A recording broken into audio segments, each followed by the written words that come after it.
energy I could feel in the morning, but I'm feeling it. Today, our guest is Sara Schulting Kranz. And welcome to another episode of Stoke Meter, by the way. Sara, it's a pleasure to meet you. It's so great to meet you. Thank you for having me on. You got Absolutely. it. Well, I have to go through a little bit about the formality of who you are and how we came together here. So Sara herself is a keynote speaker. She's also the author of the book, Walk Through This, Harness the Healing Power of Nature and Travel and the Road to Forgiveness. Now, we'll get into that in a minute, which is awesome. She's also an executive producer, a wilderness guide, and a TEDx speaker. Now, there's a ton more to it, but that's just a little snapshot of who she is. And the way that we came together is we were introduced actually by Chrysanthemum Vlachos, I believe. And as we studied and researched what Sara does, blown away, man, blown away. So welcome to the show and thank you for making the time. Well, thank you for having me on. I appreciate it. Thank you. Got it. Well, you got to tell the audience, I could go about, and Gary and I could go about and explain what it is you do, but why don't you tell us what you do? Gosh, what do? I do a lot of stuff. I do a lot of stuff. So I got into this work through my own traumas. I have lived through multiple traumas. There's like that part of the story that everybody goes, oh gosh, we got to hear the depth. And then there's the rise, right? Yeah. Which is also how I got into speaking and doing the work and working with people, the way that I work with people. I have lived through a tremendous amount in my life. And I was once a teacher. I'm still a teacher, but I graduated from UW-Madison in art education, became a teacher years ago, and long story short, which we can dive into, I'm totally fine with, through my own traumas and the experiences that I had, and then after having to give up teaching, choosing to give up teaching because I was supporting my husband's career, I came out of all of my traumas and I was like, what the hell is next? I'm a single mom now with 3 sons, literally. And my business came to fruition as I was sitting on a paddleboard a couple miles offshore, trying to figure out, what do I want to do with my life? What is my purpose? What is my passion? How do I want to create something? And I am here to tell you that, listen, business was not something that I was going to step into. I wanted to help people. I had the things that I knew I was really good at. I know what I'm not so hot at, and handed those off and literally created this thriving business now, guiding men and women through the Grand Canyon, through Alaska, on wilderness healing retreats, transformational retreats. Freaking love this work. We go into a journey of 3 months of really in-depth coaching of self, along with 5 or 6 days, healing. And it's just like an incredible fun journey. So I do land healing in Alaska, or land healing in the Grand Canyon, water healing in Alaska, where we kayak next to glaciers, and just really, I know. So it's a very big difference between land healing and water healing. And then my book came out of the fruition of my traumas. And then I was asked to do this TED Talk, and I landed on stage, and it was just like one thing after the other. And I think that the coolest thing about it, I'm 49. The coolest thing about it is that I started, my first round of trauma happened at 17, my second round at 40. And then about 42 was where I was like, okay, like I'm feeling more stable, like in terms of my foundation, and more aligned, and knew like there was something to use. I could use all of that to create something. And so, yeah, I mean, I coach. I'm getting into more executive work, which is super fun, taking this into the corporate world, putting together offerings that can help high-level executives and leadership teams and keynote speaking. And there's really, I think the coolest thing about coming out of all of this has been just playing with it, right? And like, what's next? And what I've really realized is that business is all about can I swear? Go for it. What's your fucking passion? Yes. Like literally, like that's the basis of it. What's your fucking passion and what are you really good at? Like find that and run with it because the world needs it. and you get to have fun in your life doing it then. So, you know, like I'm not of the norm, and I prefer it that way. So there you go. About being not of the norm, though. I prefer it that way. So think about corporations. You try to fit everyone into what the organization is, right? And the uniqueness is often obliterated. I mean, quite frankly, right? And Yes. but when you could be your own unique self, you are then much more of a contributor to it. And it's interesting because I used to be in corporations and doing a lot of it from a leadership development standpoint. Right. And it's amazing to understand the trauma that a lot of the leaders have been through. And then on top of that, when you're coaching them and when you're consulting with them, sometimes they don't realize the trauma that they're causing. and it's just that open book. And when you're out there in the wilderness, it really puts it on a very level playing field. You realize very quickly what your capabilities are and what you completely lack, man. And Can I share a story with you? Oh, heck yes. Okay. So like there's so many avenues we could go into with this.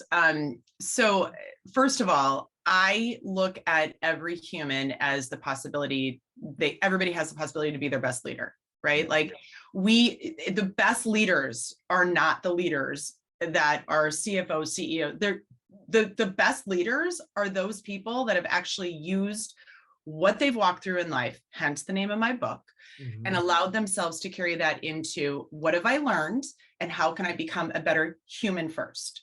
Because I think that, you know, when we do all of this top-down leadership stuff, you're missing out on the best thing, which is the granular. Like it's kind of like when people say, I just can't wait to get to the destination, right? And then what do you hear all the time? I want to enjoy the journey. I always tell my clients, it's not about the freaking journey. It's about the moments within the journey that create the destination. So we got to actually continue to take it back one level, and take the layers off. What I realized through, and I'll dive into a little bit of my traumas because it's actually important to understand this. I was the person, I was the mom, I was that woman, right? Yeah. Who was always supporting other people. I was that silent leader. My first round of traumas happened at 17. I was raped when I was 17 and ended up went to the police. The police wouldn't press charges. I ended up finding out I was pregnant, chose to keep my child, and it's in the book. And I talk openly about it because it was at that age that I learned what it was to also be a silent leader. I mean, I remember, and I just did a post on LinkedIn where I decided I was going to go to college. I was like, I'm going to go to the university. I'm going to have my son. I'm going to raise him. I was that person where I walked into the university. Remember, this is 1991, where you did not have anything online. And you walked up to the registrar office and you said, here are the classes I'd like to take, you know? And remember that? Oh, yes. Oh, yeah. Like the days of the phone watching the kids today, where you're like, no, you got to actually dial. Yes. We actually had to go to the library. Had a cord too. There's a cord, exactly. You don't just get to walk all over the house. And the homes with the longest cord, for some reason, you always went there. And that's where like the girls would all sit together and talk on the phone because you could take the phone into the bedroom. I don't know. Anyhow, I digress. So I walked up to the registrar's office, and I'll never forget the look on the woman's face when she was like, you shouldn't be going to college. And she saw my belly, right? And she was like, you should, and she was giving me her shoulds, right? You should, don't go to college. And if you are, go part-time. And I learned it was the moment. It was those moments, like that particular moment, that I've carried with me throughout life of, oh, really? That's what you think? This isn't your life. This is my life. And I get to create whatever the hell I want. And I'll show you. I have no idea what happened to that woman. It wasn't about that. It was about those particular people that look at you and have judgment, and you're like, you can't have judgment on me. You have no right to do that. Yeah. And so that happened at 17. And, I ended up doing a 5-year college. I became an art teacher. It was a 5-year program, and I did it in 4 years. And I found the professors that, supported me and loved me and let me bring my son to, the university. And it was very different than how I anticipated it to look in my college years. And it taught me so much. Like, it just taught me so much. And so then I met my husband. We ended up moving all over. I became an art teacher. I loved my career. I was the co-chair of the art department in Wauwatosa, Wisconsin. And, because I'm a small town farm girl. Like, I'm not from California, despite what everybody seems to think. I'm not. I grew up in a village of, I think now we have 1,400 people. Oh, man. Yeah. I'm talking small town. Wow. And I love it. I love where I grew up. But, so I went into this area of my life where I was that mom, right? Like, I had 2 more sons. Now we have 3 kids, and I'm raising them. I'm teaching. I love my career. And then I move out to California to support my husband, right? Because that was the time. That's what we did. And that's what I did. That was my choice. And I was that stay-at-home mom that did the sushi parties and the kickball tournaments. And literally, like, I volunteered. I was that silent leader. That's my point. I was that person who stepped in. Right. But so I remember, and I did a post on this in LinkedIn too. I remember showing up one time to this, it was a bat mitzvah. And somebody was like, oh, who's that? And over, in my red dress, and who's that? And I was the wife, right? Which is totally, listen, I was a wife. I loved my role as a wife. I loved supporting. That was my job, career, right? But it really hit me coming out of, and which I'll get into, my second round of traumas of like, wow, I mean, I haven't been able to show the world what I'm capable of. And that's the point, is that, like, I was that silent leader for so long. And I was like, this is so interesting, being that quiet person who, even though I'm not quiet, obviously, but not being able to show all of the things that actually could help so many people. Exactly. And so it was, so moving back into that at the age of 40, I found out that my husband had been betraying me for 14 of 17 years of our marriage. He was literally leading a double life. I knew nothing about it. He came out as gay.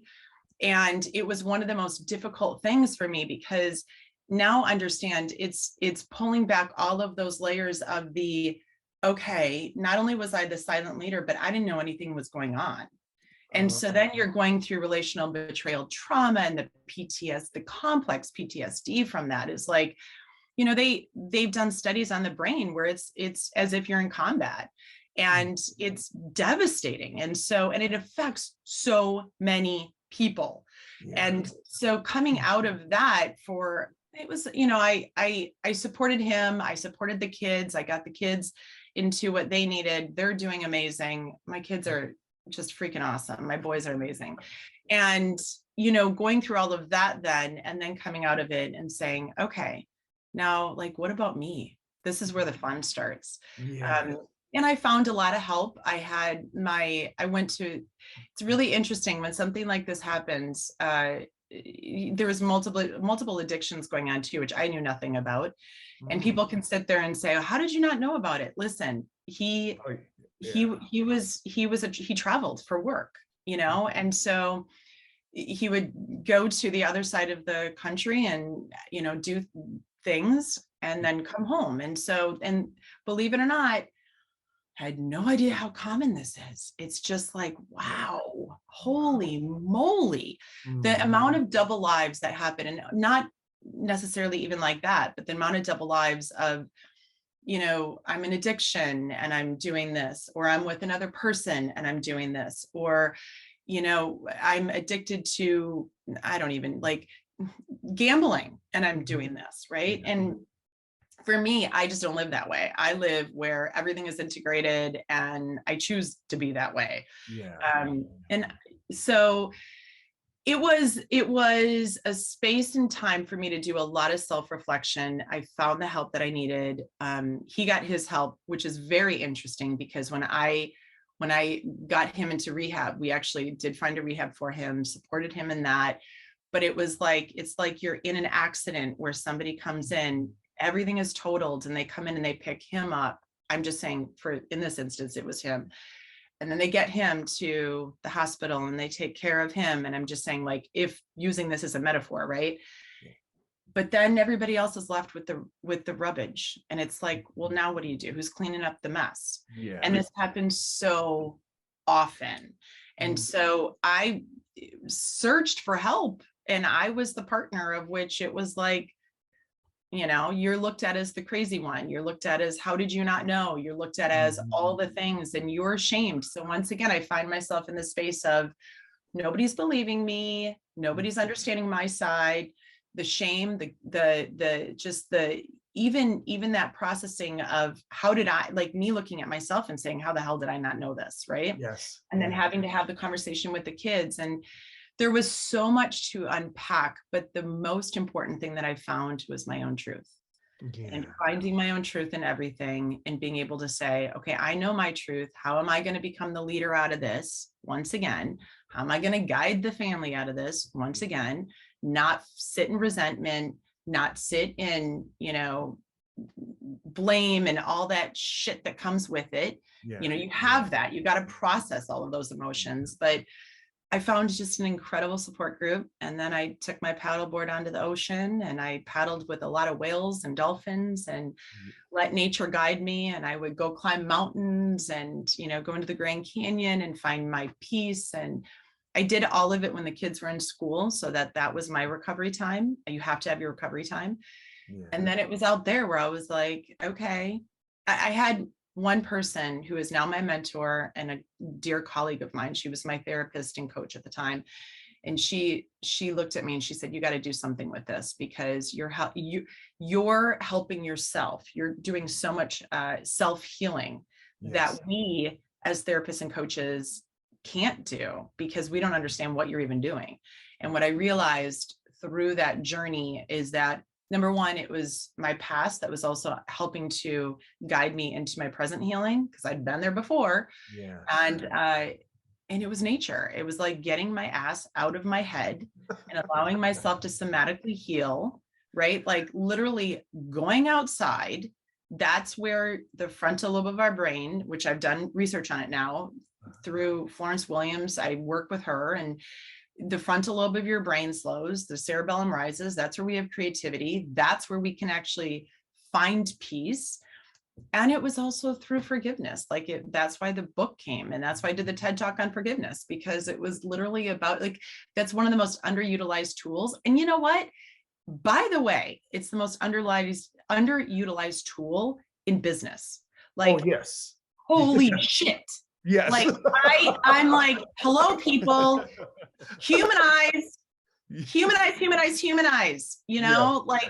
we are human beings, and we are not perfect. And we have got to look at each other as imperfectly perfect human beings, or you want to say perfectly imperfect, whatever floats your boat.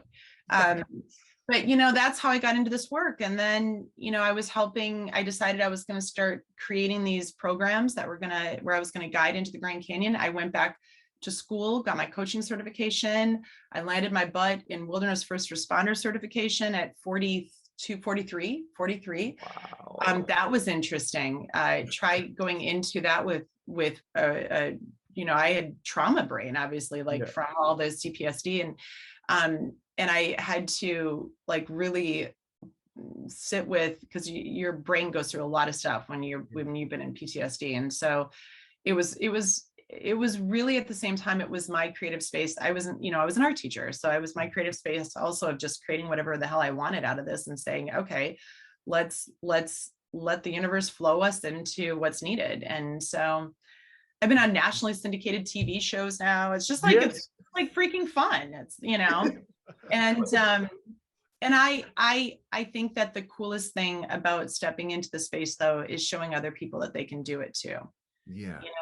Because I gotta go back to something I heard you say, and that is there was some toxicity taking over my brain.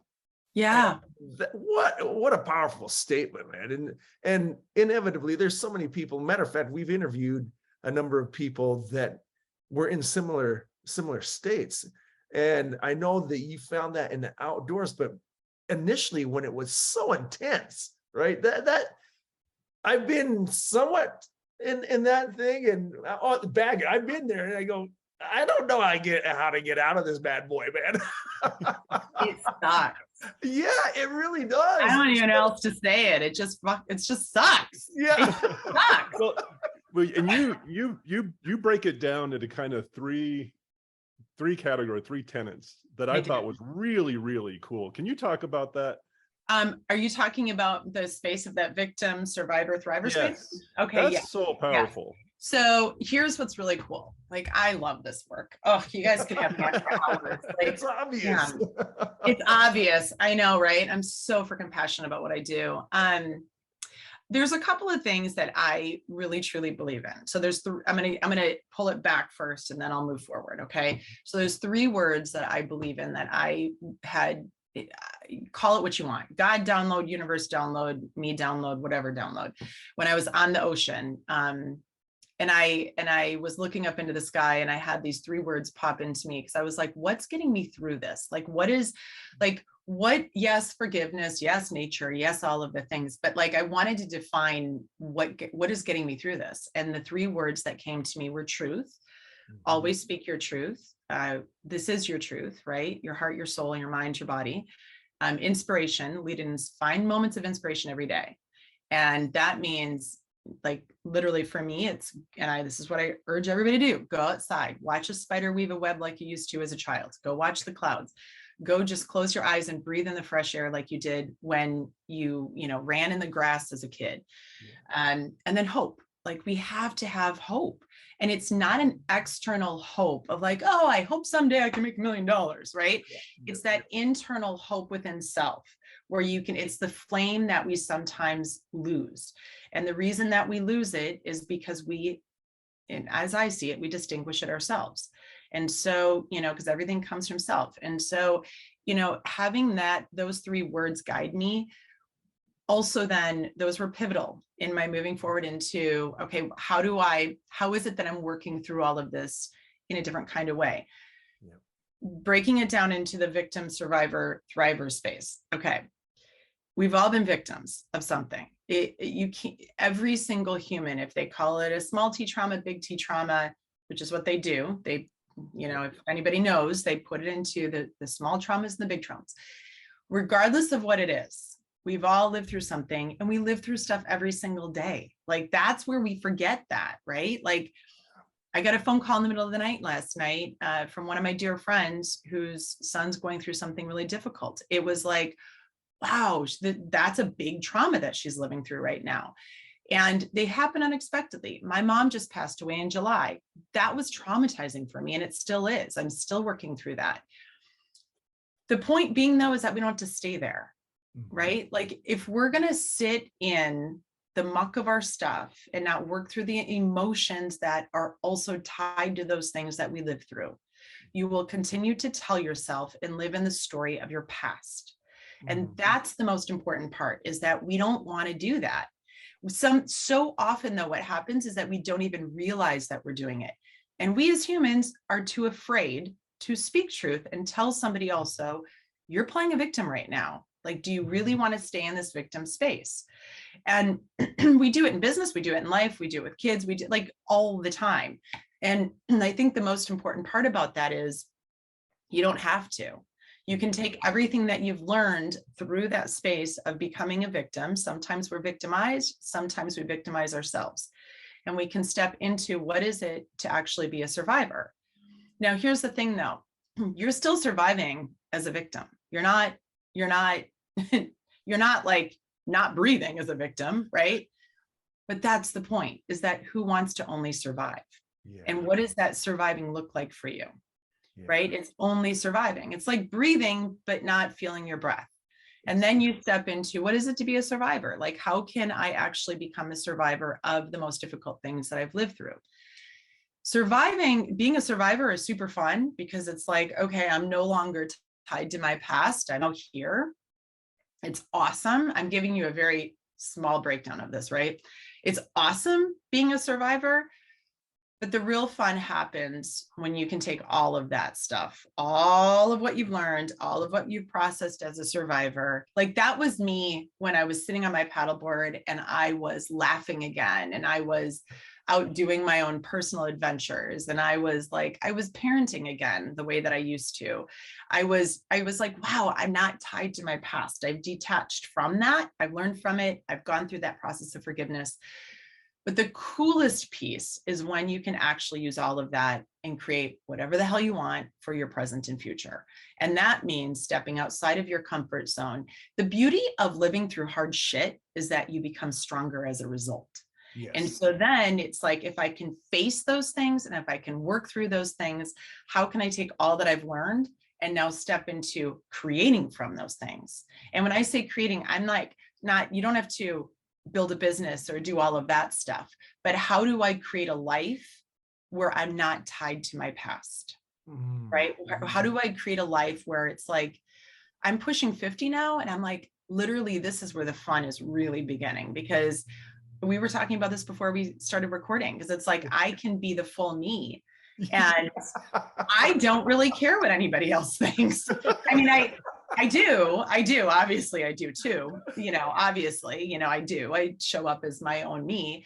But if you don't like it, it's like, well, okay, that's not on me. I'm not. And also, don't project your dislike onto me, because I'm not going to hold on to it. Right. Yeah. It's like, okay, well, then I'm not for everybody. I know that. Clearly, I know that. And so how do you take all of that, though, from being in that victim space, learning from it, growing from it, using it, all of that space is being a survivor and finding that inspiration and all of that inspiration that you've lived through, and then having so much freaking hope from it. Yeah. And just like blasting off into becoming the best leader, the best everything that you can.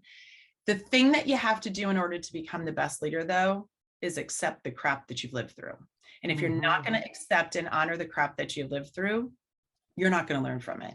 And the best leaders learn from the crap that they've lived through.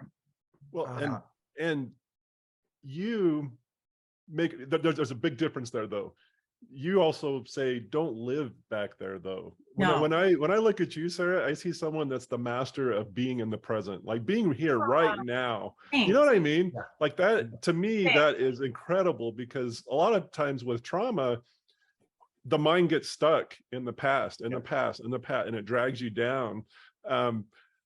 How do you do that? How it pisses a lot of people off. I'm going to tell you that. It really does. It actually can piss a lot of people off. Yep. You know how I know when somebody, I'm going to give you a little secret here. You know how I know when somebody is playing victim is when they tell me that I'm not present. I'm very serious. I've had people actually tell me that. It is very interesting. And what I've realized is I've learned how to be present with people because I've learned the magic of being present outside. And you are nothing more than another animal sitting in front of me. Like, you're interesting. I love hearing people's stories. I love getting to know people. I love watching. I love learning from that. It's not just about the spoken word. It's about the energy and everything with it. It's about the sight. It's about the smell. It's about opening your senses to it, right? Yeah. And I learned how to do that when I was outside, when I was in nature, because and truly, like, my story, I wouldn't wish that on anybody. I wouldn't wish what I lived through and what I had to deal with on any human being on this earth. And because I didn't want to live in the story, I had to learn how to create new alive moments outside of my story. And when you can attach onto those new alive moments outside of your story, you detach from the story itself, the rumination of the what happened. But I really learned how to do that when I was getting outside of my head. And the best way to get outside of your head is to go outside. And it's freaking free, by the way. Yes. So Yes. it's free therapy, by the way. And so, that's how I learned how to do that. And, the other thing is, I think that so many people look at other people and there's just this preconceived notion or this preconceived judgment of who you are. And I was taught at a very young age by my dear mom, who, God bless her heart and her soul. She's just like my angel from above. And when I'm working, she's like working through me. I remember her saying to me, always be nice to everybody.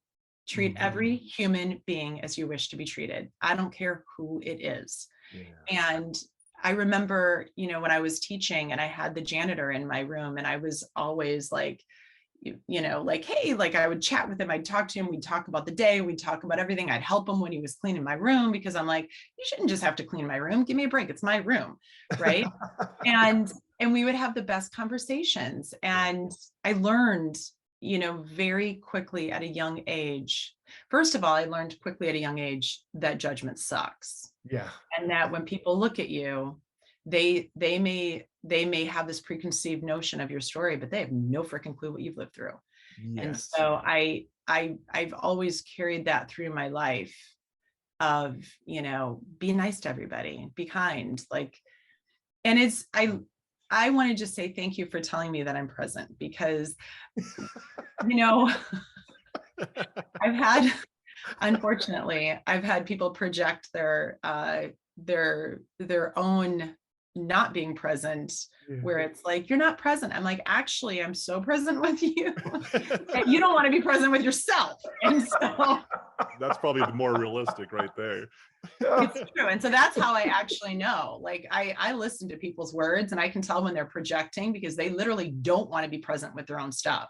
Yeah. And by the way, anybody that's listening to this is the one thing that I do want to say as well, is there are a lot of people who talk the walk, but they don't walk it. Yes. And you got to listen, and you got to be aware of who you bring in, because even if they're talking it and they're not walking it, they're not doing your team any favor. Yeah. Because you have to have people, you absolutely, it is so crucial to surround yourself by people that live in integrity, their values, their moral compass, their true north. And when they're speaking it, they better damn well be doing it. Because if they're not, it's just lies. And so that's literally that is one of the things that I have found being in this space is, and it bugs me. It just bugs me. It just bugs me, because I just don't operate that way. And I hate seeing people be misled when they don't, because I was misled. Right. And so for me, it's like, I was misled for so long and didn't know it. And I cannot stand it when I see other people get misled too. Yes. So. There's so many. I know. I just there's so many people and companies that need an injection of Sara. I love you. Daily dose. I just listened to all this, and there's an app that my kids use and my rugby team uses. It's Be Real. Man, you're the epitome of Be Real. I don't know how to be any other way. That's I'm going to be honest, sometimes it's gotten me in a little bit of trouble, and I've had to sit there going like, really? But I'm only being me. And, that's a them problem, Sara. That's a them problem. That's a them problem. It's taken me 49 years to realize that. Okay. Well, and I want to thank you for something. 42 is when I started realizing that. Yeah. That's not my problem. I want to thank you for something, because I've never really made the connection between being present and the outdoors. I absolutely love the outdoors. Yep. I love it, because, and it really just kind of hit me very hard as we were talking, is that really is the way to be present. Oh yeah. Yeah. And you also said something else that I want to really emphasize for our listeners is you said it is free. And it really is. Like, I think so many times It's free. in our modern culture, guess what? You don't need a Patagonia jacket and you don't need the expensive gear. No. So there was an older gentleman one time. I have a 1979 FJ40 Land Cruiser. That's my little baby. And it takes me outdoors and it gets me where I want to. I absolutely love it. But I was getting a part from a guy who was like the guru of Land Cruisers. And we had a talk one time and he said, look, if you can afford a can of pork and beans, you can go camping. And that's so I knew where you were going with that. I actually knew. So cool. I actually knew where you were going with that. He's like, he goes, and if you can't afford a can of pork and beans, you got bigger problems. But the story is get your kids, get your friends, get people that are your people, and get the heck outside. I'm laughing because my dad took us on a trip once. It was my dad. My family, I come from a very close-knit family too. Like there's 15 of us, even though my mom has passed, I was, obviously put her in there. And but my dad, we went fishing up in northern Canada, and my dad brought all the pork and bean cans, right? And I would just remember, like, this is flashback to the moment of looking over and seeing my son, literally, he had opened up the can of pork and beans and he ate them all. And we were like, well, what are we supposed to do? Like, we're on an island. I'm like, we want fish and pork and beans. And now you have all the pork and beans. He's like, I like pork and beans. I never thought a conversation with pork and beans would go. You got to have the honey ones too, by the way. With the bacon, the fake bacon. That's right. Yeah, exactly. It's like, who gets that top layer first? You know what I mean? Yes. You know what I love? You are the definition. There's a corny acronym that was taught to me that I always pass on to the teams I'm coaching. That is WIN, right? The acronym. What's important now? And you do that on just a regular basis. I love how you, going back to what Gary said, you are so present. Thank you. I'm right here. I wish I could go through this screen and give you a high five and a bro hug. And that's because it's so amazing. Mel Robbins does it against the screen. We can boom. Mel Robbins right there. We Mel Robbins you. But I love her. You're making me think of so many people that we've interviewed in the past that really need, and I can see so many connections basically that, man, all of you all have superpowers, but man, you're talking about making something so incredible here. I am amped to be able to put you in contact with so many people. Oh, right? Thank you. Please do. I mean, and here's the thing that, like, and this is why I'm also, listen, I wish people could see me back 9 years ago. I really do, because I even look back on myself and I'm so freaking proud of how far that I've come. Because I remember my family back then. I remember sitting on the couch and having to talk to the kids, and my oldest is amazing. He's doing really well. My middle plays water polo now for USC, and he's doing great. Yeah, he's doing awesome. And my youngest is a big avid basketball player who actually made the decision himself to redo 8th grade during COVID, because he's like, I want to play. And if I can't go play, then I want to redo 8th grade. And this is going to be my gap year. And I'm like, okay, you made the decision. I support you. And I think that there's so much to the story of just like me selling my house at, my 4,200 square foot house. And I was just like, we're stripping down. We're going back to what it is to be real. And we're moving across the street. We literally moved across the street. You open my front door and you see my old house. You see my past. And it's very funny. It's actually, and we're renting this itty bitty little place for right now. And I did that because I was like, I think that we get so caught up in the monopoly of life and of everything that is told how we should be. And the things, the Land Rovers, that we forget what is really, truly important, which is being present and meeting people and understanding that we are just mirrors of one another. And it's been a journey that I just I couldn't even put it into words if I tried. And I have tried. I've written a book on it. I've written a damn book on it. I speak on it.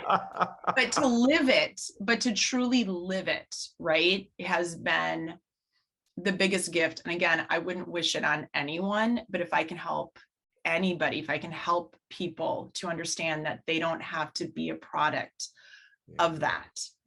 What you are is literally is the culmination of what you learn from it, and to create whatever you want from it. And that's that thriving space. And I mean, I'm like so like jammed on that thriving space right now. I freaking love it. And it's like, what is possible? What's next? And that's why my Grand Canyon retreats are ending. And it's really funny. You know, when the universe talks to you and you're just like, I think I'm done with this. And I just really want to be done with this, but I think Forrest Gump moment.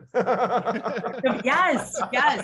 You know, I was leading a retreat down there. I think it was February of this year.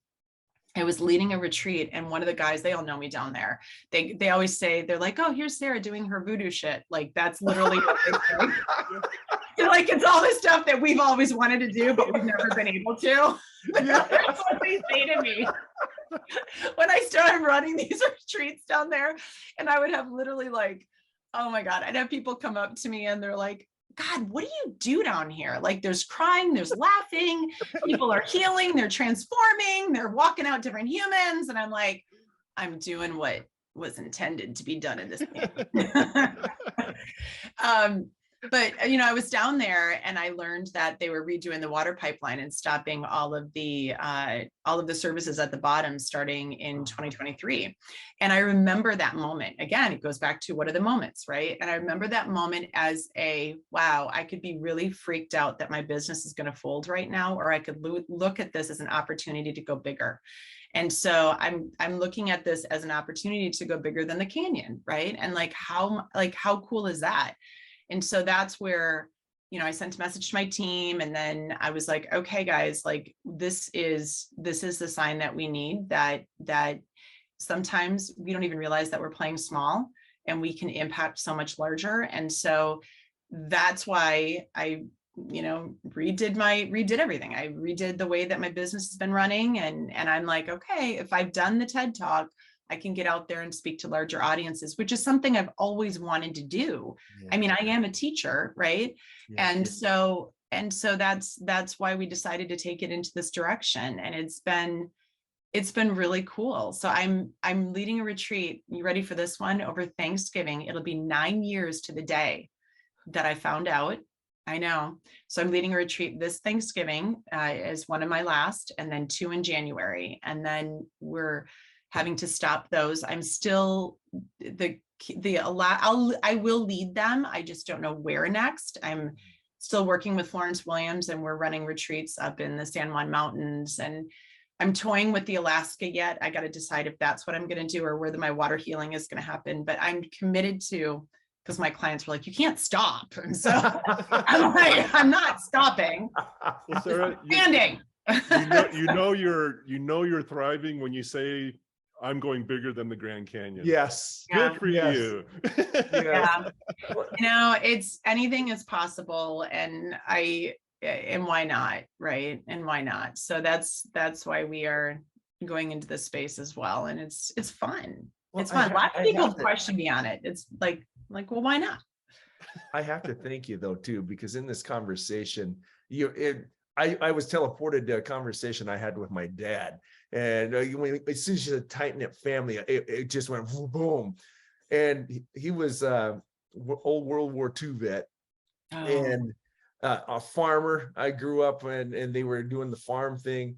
And of course, we lived in an area where our farm was in one place, and I wanted to have the cool truck and everything. I had a 68 Chevy. I wanted to put rims on and all that, just jack it all up. I know what you're talking about. Right? And he pulled me aside and he goes, son, why do you really want to put rims on that thing?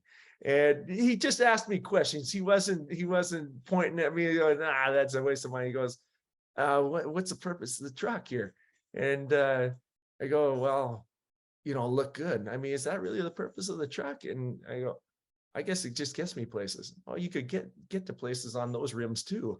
And it just, the reason that it struck me is because it was, as you've been speaking, it was very real. And it brought me back to what was really important and what really didn't matter. And throughout this conversation, it's something I have learned even more, and just it's made me not only a better person, but it's even further.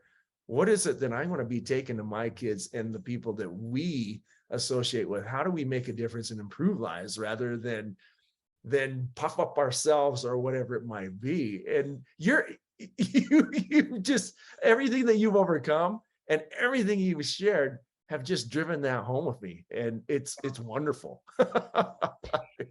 It's funny because it's, for me, it's such a, like, I look at it like, this is my jam space. This is my gift. This is what I love doing. I didn't fully understand even how, I'm just going to state it, like how freaking good I am at it until I stepped into that uncomfortable space and exploring it myself. And I think that that's what's also so important, is that so many of us get afraid to explore ourselves and what we can do. And I'll share a quick story with you, because I haven't shared enough, right? I landed, it's funny, I did the John Muir Trail in 2020 for 22 days. Every year I do a trail for me, and that's my self-care. That's where I learn more about me. Some people go on golf trips, other people go to spas, I go into the mountains. And so it's always 7 to 22 days. And so in 2020, we did the John Muir Trail from this valley of Yosemite to the summit of Mount Whitney. Then last year I did the High Sierra Trail. And then this year we did the Sierra High Route.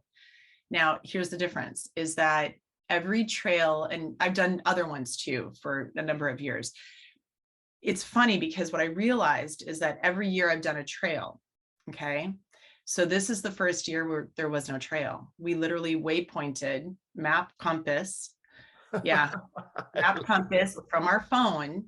And we were literally using our own knowledge, our own internal knowledge as well, to guide us to that next spot. So we would be at the top of a pass, the most difficult pass in and understand the Sierra High Routes, the most challenging and difficult and dangerous route in the United States. So we would get to the top of a route or top of a pass, and we'd have to look and go, okay, where do we go next? And we had to navigate our own way there. It's a new way of blazing trails, and how metaphorical of like, that's also this next space that I'm going into it is a new way of leadership. It is a new way of blazing trails. It is a new way of getting yourself out there. And ultimately, we all have the power within us to do it. Yeah. And so I'm not saying that, being on a trail isn't a good thing. It is a good thing. And for a number of people, it is a good thing. For me, I'm finding that as I age, it's like, well, what's next? Well, what's next? Well, what's next? And so regardless of what that next is for you, there's always something next.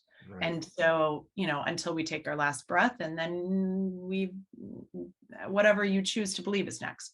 Yes. But I think it's really powerful to remember, even the other reason that I do this is because I don't want to carry much, and I don't want to carry much in life. And I'm talking like internally, externally, whatever it is, right? And so when I'm out there, I can leave my anger, my pissed offness, my sadness, my grief, my pain.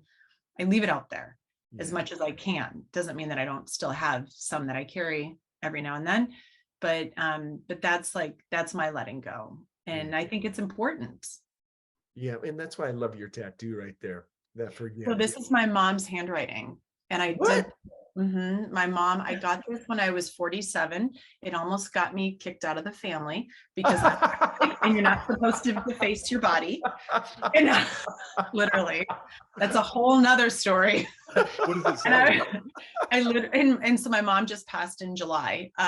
She passed away July 6th. And interestingly enough, July was my most packed month of work. And I had to lead 3 retreats starting on the 7th.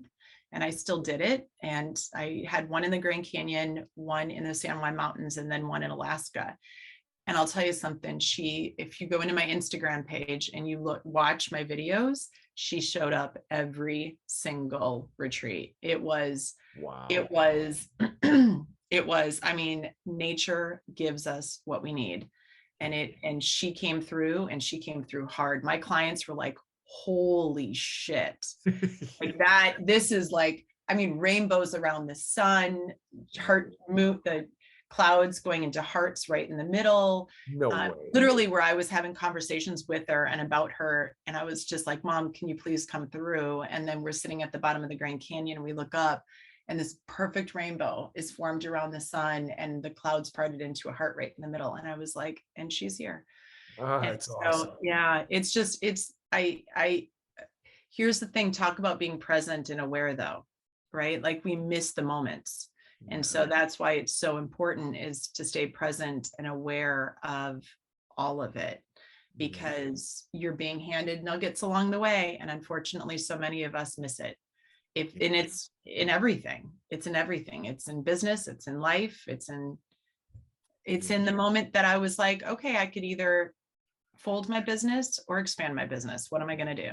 Yeah. Right. And so that's how you get into the expansion. Man. So.